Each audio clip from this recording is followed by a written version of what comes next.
Okay, so I just want to go over some of the grammar that we talked about last Friday again because I felt like I didn't have enough time, and since the topic was difficult, I owe you a little bit more explanation about this accord des participes, this agreement of the past participles. So just to make sure that we understand, this topic has to do with passé composé tenses and the direct object pronouns. Okay, so passé composé, what I mean is when you use the composed tense using the verbe auxiliaire avoir. Okay, so you'll start with j'ai, tu as, il a, nous avons, vous avez, ils ont, and elles ont, followed by the participe passé. And you know the participe passé can take different forms. You have to memorize what they look like. So from ER verbs, they take E accent aigu. So parler, ER becomes parler, E accent aigu. IR verbs end in I. So finir, for example, would become fini. And then RE verbs would have a participe passé in you. So attendre becomes attendu. Okay? So examples of passé composé, elle a parlé, she has spoken or she spoke, nous avons fini, we finished or we have finished, and les enfants ont attendu, the kids have expected or waited, or the kids are waited. So you know now that you have always known that the participe passé do not change with the auxiliary verb avoir. It does not agree. So you see, parler right here has an E accent aigu. It doesn't change. It's not because we have a feminine subject. It should become feminine.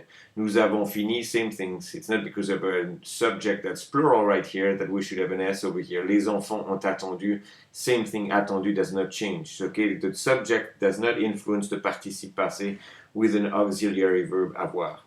So that's quick review of the passé composé, okay, on this topic, and then the quick review on the direct object pronouns. You should have memorized them. The direct object pronouns are me, that becomes M apostrophe in front of a vowel, T apostrophe in front of a vowel, le, la, that becomes L apostrophe in front of a vowel, nous, vous, and les. Okay, so these are the direct object pronouns. Me for me and M apostrophe, you for te and T apostrophe, le, la, les means him, her, or it. And then nous is us, vous is you, and les is them. Okay? So if you say, for example, je regarde le film, I am watching the movie. Tu le regardes aussi, are you watching it too? Okay? So le replaces le film. Le film is masculine. Le is the pronoun to use. Elle adore son ami, she loves her friend. Okay, that's a female friend right here. You see the E right here.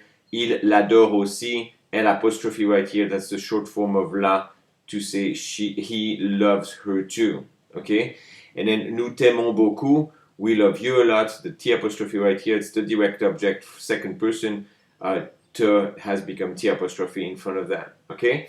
So this is just quick review of direct object pronouns without any new subject from the last lesson we saw.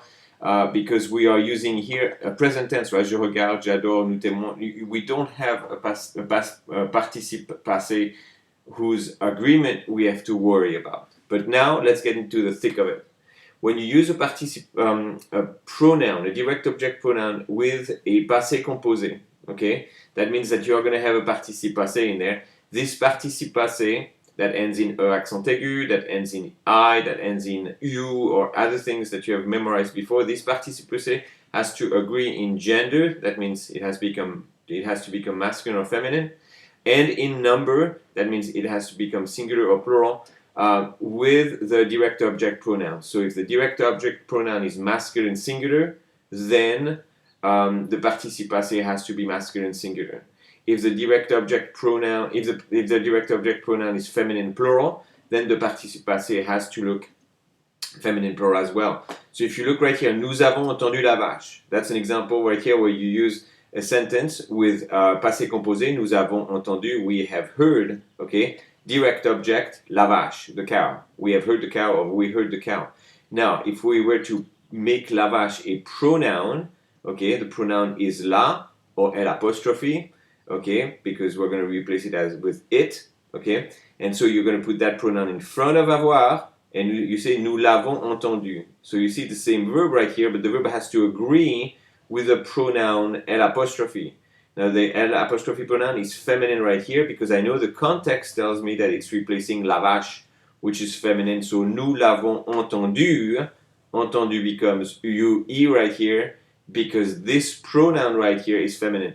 Now be careful, right? Because it has to agree with the direct object pronoun, not the subject. Okay, that's something that should ring a bell with the agreements of the participe passé with être, right? For example, if you say elle est allée, she has gone, right?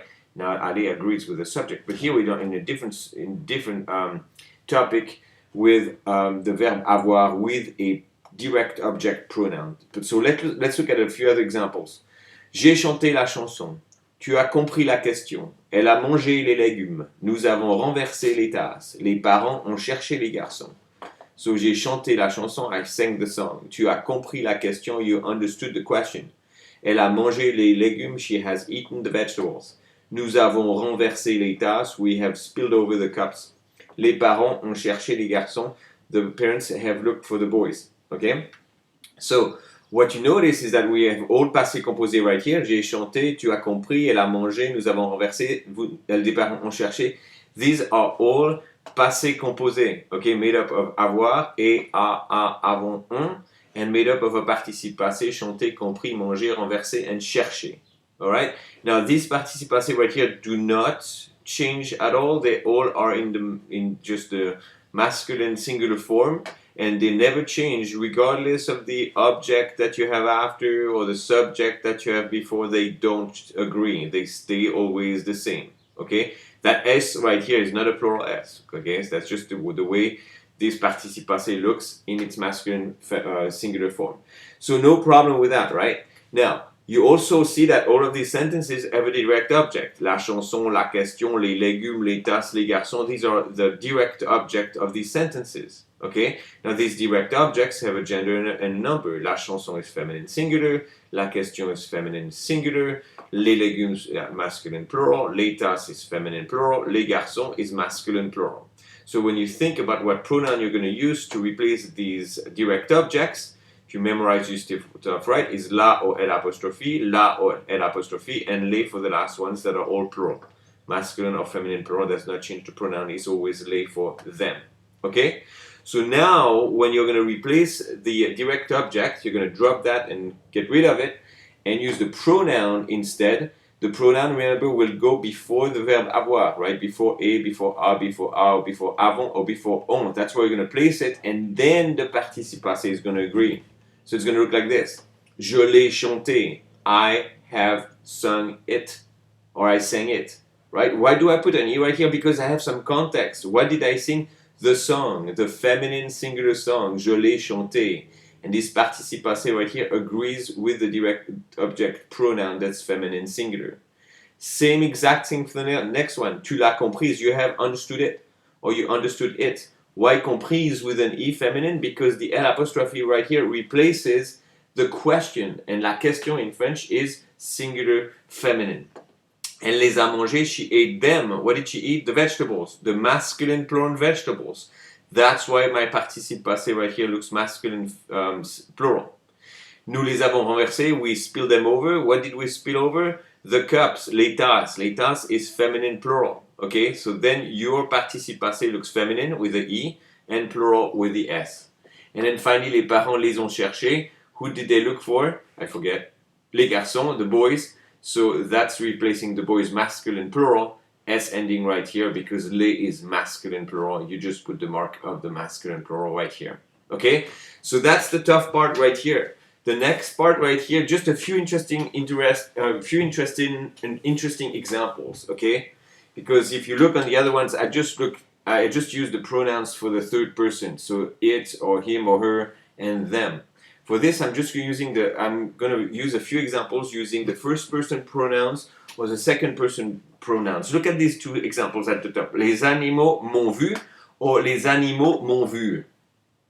Okay, not much pronunciation difference, but you see vu means seen. Okay, that's the past participle of the verb to see, voir.